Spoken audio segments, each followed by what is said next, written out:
नमस्कार दोस्तों, आप लोग कैसे हो? मैं आशा करता हूँ कि आप लोग अच्छे ही होंगे। तो दोस्तों, क्या आप भी पढ़ने में कमज़ोर हो? आप भी इंग्लिश में आपका भी अच्छा नंबर नहीं आता है? आप भी इंग्लिश में फेल हो जाते हो, कम नंबर, या घर पे डांट सुनते हो, या फिर इंग्लिश की कोचिंग ढूंढ रहे हो? तो यार, आप लोगों को कहीं जाने की ज़रूरत नहीं है। बस घर पे बस वीडियो को लास्ट तक देखना है और घर पे टाइम देना। जी हाँ गाइस, घर पे टाइम देना आप लोगों को। बस आप लोगों को वीडियो को लास्ट तक देखिए। अगर कॉन्सेप्ट समझ में आए तो चैनल को सब्सक्राइब करके वीडियो को लाइक कर दीजिएगा, ऐसे ही मोर इन्फॉर्मेशन नॉलेज के लिए। तो चलिए हम लोग चलते हैं भाई, मेन मुद्दे पे आते हैं हम लोग। तो आज का हमारा मुद्दा है टाइप्स ऑफ सेंटेंस, यानी सेंटेंस के कितने प्रकार होते हैं। तो सेंटेंस के सिंपल 5 प्रकार होते हैं। सिंपल नहीं भाई, 5 ही प्रकार होते हैं। तो हमारा पहला है असर्टिव सेंटेंस, और आगे पढ़ेंगे। तो पहले हम लोग असर्टिव सेंटेंस के बारे में जान लेते हैं। इसके अंदर क्या चीज़ है, क्या इसके अंदर अपने अंदर ये कितने चीज़ को समाया बैठा है। तो चलिए हम लोग इसको डिटेल से पढ़ते हैं। तो हमारा डिफिनेशन है, when we need to give some facts और टू डिस्क्राइब इवेंट और थिंग्स वेदर नेगेटिव और positive, we use an assertive sentence. Notice करिएगा जो हम भी बोल रहे हैं, इसको कॉपी पे लिख लीजिए। कॉपी और पेन जरूर साथ में लेकर बैठिए, क्योंकि यहाँ पे ज़्यादा इन्फॉर्मेशन मिलेगा आपको, कम समय में ज़्यादा इन्फॉर्मेशन मिलेगा।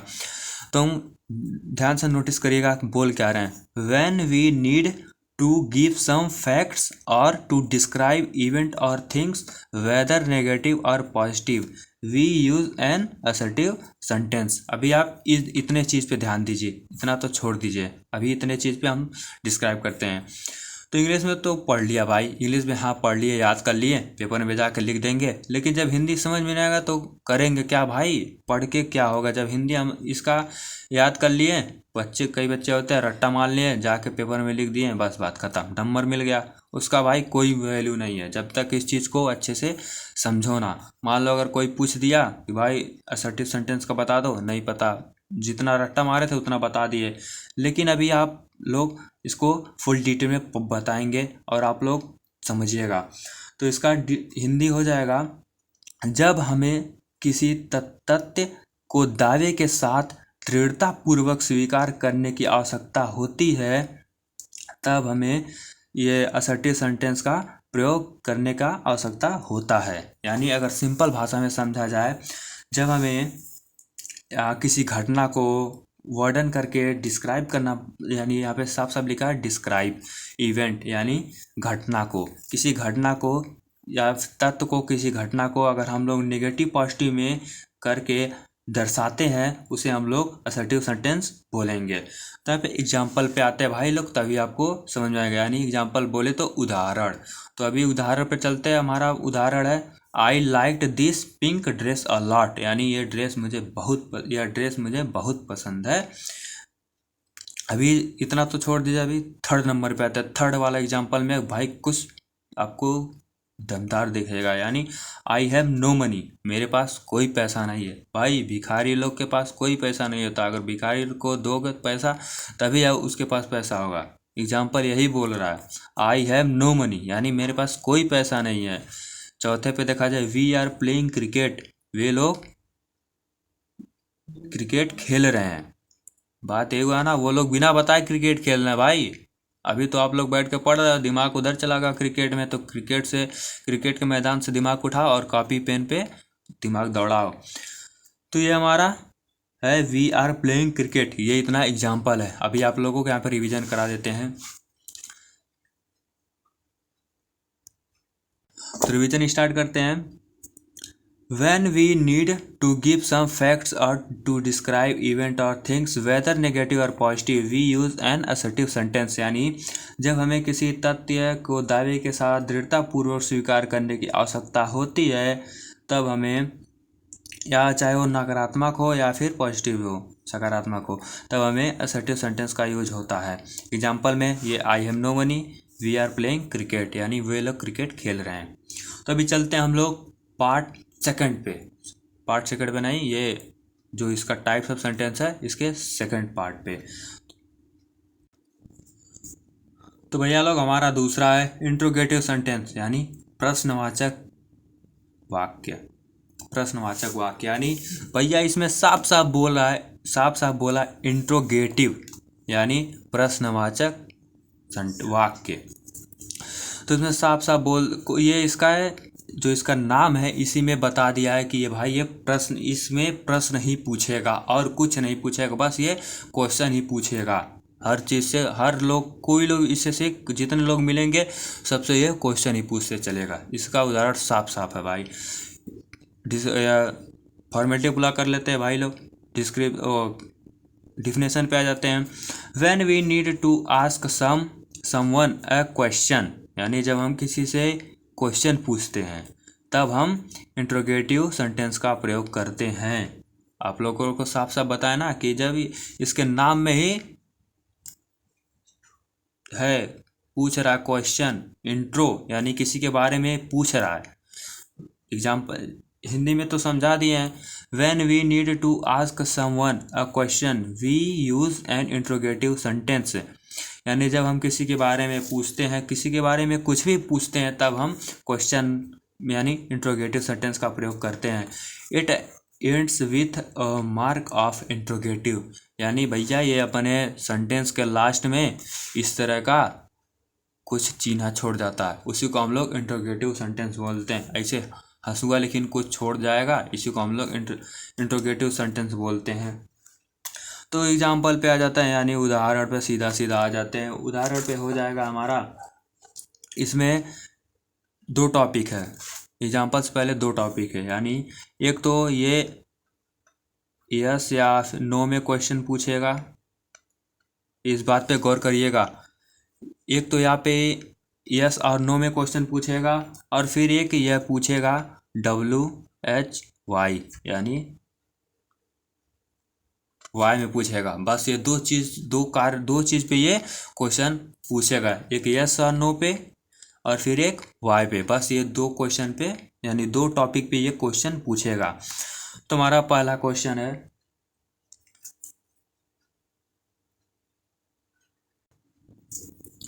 जैसे यहाँ पे एग्जाम्पल ले लिया जाए। पहले यस और नो में लेते हैं example. Is that your pen, यानी यहाँ पे इज दैट योर पेन, यह मतलब वह कलम तुम्हारी है। साफ साफ पूछा है भाई, आप कमेंट करके जो बताए ये कलम ये कलम आपकी है, नहीं ये कलम मेरी है। ये तो यहाँ पे लिख देंगे नो। ये हमारा क्वेश्चन आ गया। क्वेश्चन का आंसर दोनों मिल गया भाई, एक ही साथ एग्जाम्पल के साथ आंसर भी मिल गया इसका।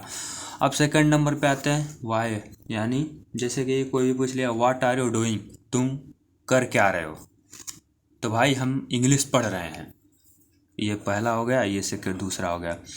यानी व्हाट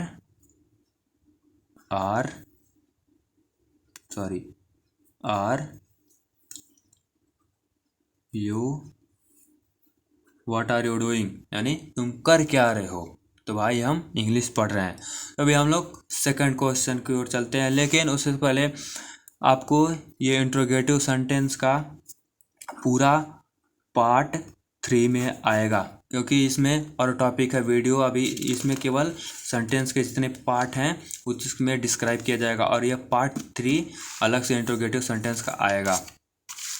तीसरा है हमारा इम्परेटिव सेंटेंस, यानी बोले तो इम्परेटिव सेंटेंस, बोले तो हमारा इम्परेटिव सेंटेंस है, यानी इम्परेटिव इसमें साफ साफ है इम्परेटिव, यानी कुछ करने को बोल रहा है, कुछ करने को रिक्वेस्ट। जैसे कि अभी डिफिनेशन पढ़ते हैं, समझते हैं, फिर समझ में आएगा हम लोग को। ये डिफिनेशन है, when we need to express some order, command, request, advice and provision we use an imperative sentence, यानी जब हमें कोई आदेश, आग्रह, सलाह और निर्देश का भाव व्यक्त करने की आवश्यकता होती है, तब हम इम्परेटिव सेंटेंस का प्रयोग करते हैं। जैसे कि एग्जाम्पल में हो गया, गो एंड जैसे कि कोई भी एग्जांपल कोई भी ले लिया जाए, हेल्प दी डोर, यानी यह सलाह दिए रहा है, हेल्प दी पुअर, यानी गरीब का सहायता करो, ये एडवाइस दिया जा रहा है, यानी हेल्प दी पुअर, यह पहला, यानी गरीब का सहायता करो। और दूसरा कोई भी ले लिया जाए, जैसे कि दूसरा ले लिया जाए, डोंट प्लग दी फ्लावर, यानी ये फूल मत तोड़ो क्योंकि ये फूल बहुत कीमती है। नहीं, एग्जाम्पल लिया जाए बस only, don't plug the flower, यानी फूल मत तोड़ो। इसमें बस यही पूछेगा कि आप लोगों को, जैसे कि रिक्वेस्ट, जैसे कि हम लोग अपने आपस में दोस्तों को बोलते हैं ना, जाओ जाके ये सामान लेकर आओ, कल तुम ये सामान लेकर आना, ऐसे ना, इस रास्ते, ये रास्ता गलत है, इस रास्ते पे चलो। जैसे कि हम लोग किसी को सलाह देते हैं, जैसे पापा लोग हम लोग को सलाह देते हैं ना कि बेटा ये गलत रास्ता, इस रास्ते पे ना चल के तुम सही रास्ते पे जाओ, भाई एक सलाह हो गया। तो अभी हम लोग फोर्थ नंबर पे चलते हैं। तो फोर्थ नंबर हमारा आ गया ऑप्टेटिव सेंटेंस। तो जैसे कि ऑप्टेटिव, यानी इसी में ऑप्टेटिव, यानी जैसे कि इसी में बता रहा ऑप्टेटिव यानी अपने तरफ से किसी से प्रे या फिर बेस्ट सम, किसी से प्रे करना, कुछ मांगना, विश करना, ऑप्टेटिव इसी में बता रहा ऑप्टेटिव। तो डिफिनेशन पे आता है, और जाहिर सी बात है डिफिनेशन ना समझ में आए तो भाई कोई पढ़ना व्यर्थ है। डिफिनेशन अगर ना समझ में आए, किसी के बारे में अगर ना समझ में आए, बस रट्टा तोता रट्टू तोता बन के जाओ तो तुम्हारी पढ़ाई व्यर्थ है। तो अभी हम लोग डिफिनेशन समझ लेते हैं। When we need to express or when we need to express a wish, pray, curse to someone, we use an optative sentence, यानी जब हमें किसी व्यक्ति के प्रति शुभकामना, प्रार्थना या दुआ या अभिशाप, यानी जैसे प्रे, किसी को शाप देना, अभिशाप, या फिर बद्दुआ, उसको बद्दुआ भी बोल सकते हैं, बद्दुआ व्यक्त करने की आवश्यकता होती है, तब हमें ऑप्टेटिव सेंटेंस का प्रयोग करते हैं, यानी तब हमें ऑप्टेटिव सेंटेंस का प्रयोग करने का ज़रूरत पड़ता है। जैसे कि एक जगह अगर इसको सरल भाषा में समझा जाए, जैसे किसी को बद्दुआ देना, किसी के लिए प्रे करना यानी विश मांगना, किसी के लिए प्रार्थना करना, जैसे कि हम लोग स्कूल में प्रार्थना करते हैं ना कि हे सरस्वती माता हमें अच्छी ज्ञान दें, ये प्रे करते हैं ना, तो ये हमारा ऑप्टेटिव सेंटेंस का एग्जाम्पल हो जाएगा। जैसे किसी को बद्दुआ देते हैं भाई, अगर किसी को वैसे बद्दुआ देना नहीं चाहिए, जैसे कि हम लोग कई गांव में सुने होगा कि भाई वो ये कर रहा है, उसके ये हो जाए वो हो जाए, कोई किसी का भी बोल सकता है, उसी को बोलते हैं बद्दुआ देना। जैसे कोई लोग होते हैं कि मनाते हैं कि उसके साथ ये घटना हो जाए, उसे बद्दुआ दे रहे हैं, तो भाई ऐसा कभी ना करें किसी के साथ। यहाँ पे एग्जांपल नोट कर लेते हैं, आप लोग भी नोट कर लीजिएगा। भाई अगर बोर हो रहा है तो प्लीज़ वीडियो को छोड़ कर चला जाए, जिसको कुछ सीखना है तो वो वीडियो में टिके रहे। तो यहाँ पे एग्जांपल लिख लेते हैं, जैसे कि बर्थडे आता है, आप लोग के दोस्त का बर्थडे है, बर्थडे विश करते हो, उसी को ले लेते हैं। यहाँ पे wish you a happy new year. आप लोग सोचोगे कि अभी बताए हैं बर्थडे का और लिख रहे हैं न्यू ईयर का, तो भाई ये भी लॉजिक है, बताना कुछ और, यानी सुनो सबकी वाली, करो अपनी वाली, यानी जो जैसे कि सलाह देते हैं ना लोग, सलाहकार होते हैं ना, सलाह देते हैं, जितना भी तुम्हें फ़ायदेमंद वाली चीज़ लगे उसे तुम अपने दिमाग में रखो, और जो ना लगे उसे तुम एक कान से सुनो, एक कान से डिलीट कर दो।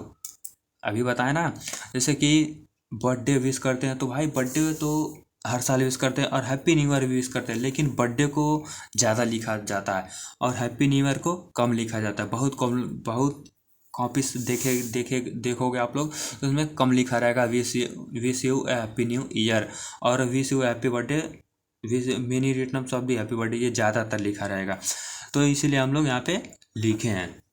और दूसरा है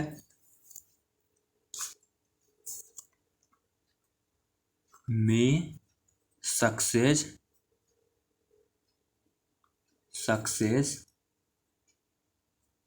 किस योर फिट। फिट यानी सफलता तुम्हारा कदम चूमे। ये हम लोग किसी से प्रे कर रहे हैं, जैसे कि आप लोग भी पढ़ाई पे मेहनत करते हो तो पापा लोग बोलते हैं कि अच्छे से पढ़ो ताकि पेपर में नंबर अच्छा आए। ये आप लोग को सलाह दे रहे हैं। ये तो operative sentence sorry imperative sentence का चला गया। लेकिन जैसे कई लोग होते हैं कि शुभकामनाएं देते हैं, तुम्हारे लिए प्रार्थना करते हैं, उसकी शुभकामनाएं करते हैं कि तुम अच्छे लड़के बनो, भगवान से मेरी दुआ है कि तुम अच्छे रास्ते पा जाओ, जैसे कि किसी को प्रार्थना करना। तो ये हमारा भी सेकंड क्वेश्चन हो गया, सेकंड एग्जांपल हो गया, मे सक्सेस किस योर फिट, यानी सफलता तुम्हारी कदम चूमे। सफलता तुम्हारा कदम चूमे। और इसकी खास बात ये है कि इसको अगर पहचानना रहेगा तो हम लोग इसके सेंटेंस के लास्ट में ऐसे ही खड़ी पाई रहेगा, उसके नीचे एक बिंदु रहेगा यानी विराम चिन्ह, जिसे हम लोग विराम चिन्ह बोलते हैं, ऐसे ही रहेगा। आप लोग जहाँ ये देखो तुरंत बता दो कि ऑपरेटिव सेंटेंस है, कि हाँ भाई वंदे में, अगर कोई भी पूछे तुरंत बता दो, जरूर बोलेगा कि वंदे मातरम है। तो अभी हम लोग आते हैं एक्सक्लेमेटरी सेंटेंस, यानी एक्सक्लामेटरी यानी जैसे कि किसी को फीलिंग बताना। इसमें साफ साफ बता एक्सला यानी कि एक्सक्लामेटरी, अगर इसको ध्यान से पढ़ें एक्सक्लामेटरी सेंटेंस। तो अभी हम लोग बाय डेफिनेशन पे आते हैं इसके। तो इसका डेफिनेशन है when we need to express some strong and sudden feeling of surprise, sorrow, joy, anger, reject, contact etc। जैसे कि किसी को फीलिंग देना, सडनली अचानक कुछ भी हो जाए, जैसे कि लोग बोलते हैं ना, अचानक ही बोलते हैं कि वाह कितनी खुशी की बात है कि इंडिया जीत गई। लोग बोलते हैं ना, जैसे कि मान लीजिए अगर इंडिया जीत गई तो लोग बोलते हैं वाह क्या बात, कितनी खुशी की बात, इंडिया जीत गई। और जैसे कि लोग बोलते हैं कोई अचानक चीज़ देखते हैं, जैसे कि अगर मान लीजिए आपके पापा आपके लिए फ़ोन लेकर आए, सपोज दैट मान लीजिए कि आपके पापा आप लोग के लिए फ़ोन लेकर आए, तो आप लोग अचानक देखेंगे कि सरप्राइज हो जाएंगे। कोई भी देखेगा तुरंत सरप्राइज होगा कि हाँ पापा फ़ोन लेकर आए, अचानक ये कैसे हो गया। आप लोग ज़रूर सोचोगे कि ऐसे कैसे हो गया, अचानक तुरंत सडन हो जाओगे। तो उसी को हम लोग एक्सक्लेमेटरी सेंटेंस बोलते हैं। यानी एग्जाम्पल इसका देख लिया जाए तो, यानी एग्जाम्पल अगर देखा जाए तो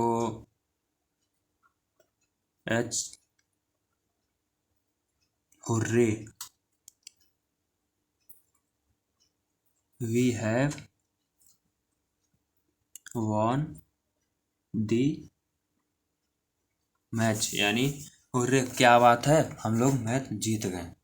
जैसे कि अब आप लोग कोई स्कूल पे गेम खेलते हो, उसके बाद फिर अगर जीत जाते हो तो जैसे चिल्लाते हो ना हुर्रे, मतलब हम लोग जीत गए, या हम लोग जीत गए, जैसे कि चिल्लाते हैं ना, तो उसी को बोलते हैं हुर्रे।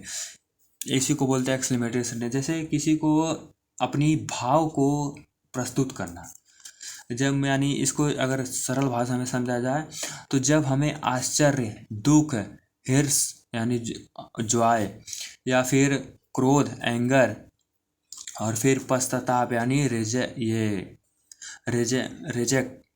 जैसे रिजेक्ट होता है ना, जैसे पश्चाताप होता है, जैसे वो उसको मार दिए फिर बाद में पश्चाताप होगा कि क्यों मारे हम, ये वो हो गया।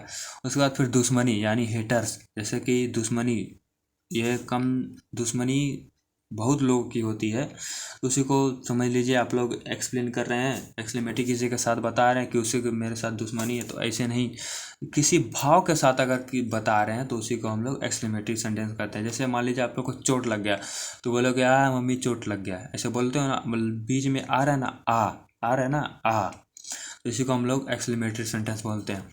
तो आशा करता हूँ कि आप लोग को वीडियो पसंद आया, तो वीडियो पसंद आया तो चैनल को सब्सक्राइब करके वीडियो को लाइक कर दीजिएगा। तो फिर मिलते हैं नेक्स्ट पार्ट में, तब तक के लिए जय हिंद, वंदे मातरम।